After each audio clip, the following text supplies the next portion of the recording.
Star Wars Battlefront II is one of the most beloved Star Wars games of all time.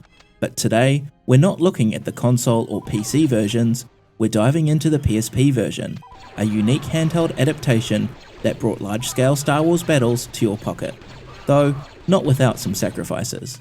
Let's take a deep dive into what this version does differently and how it holds up on its own.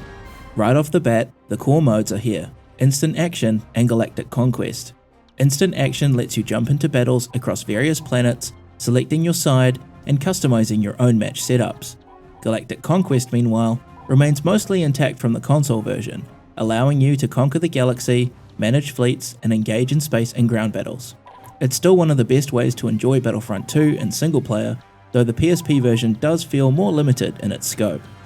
There are some big differences between this and other versions. One of the most noticeable is the map selection. Many maps from the console version are missing, and space battles have been stripped of their interior sections.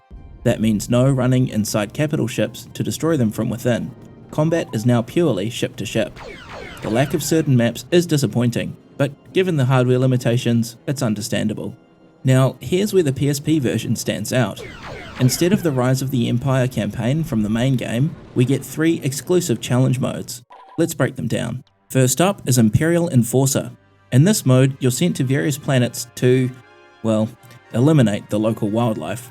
Whether it's Gungans on Naboo or Ewoks on Endor, your job is to wipe them out in the name of the Empire. It's a fun but slightly ridiculous concept, essentially an extermination mission. You're on a timer, and the more you take down, the more points you earn.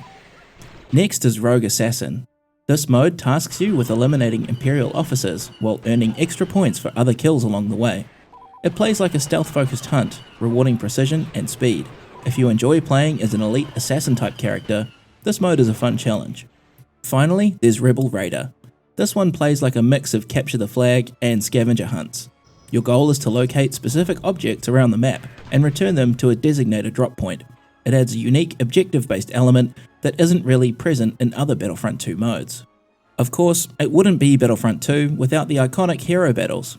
The PSP version keeps the special Hero Assault mode intact, and we're jumping into Tatooine now to show it off.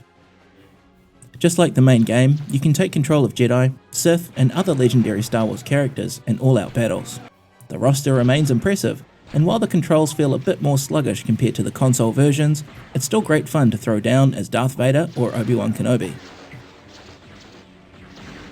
Now, something to keep in mind, if you're playing on original PSP hardware, you'll notice the frame rate is noticeably lower than what you're seeing in this footage. This gameplay is captured on an emulator, where the game runs smoother than on the actual console. So if you plan to play on real hardware, expect a slightly slower and choppier experience.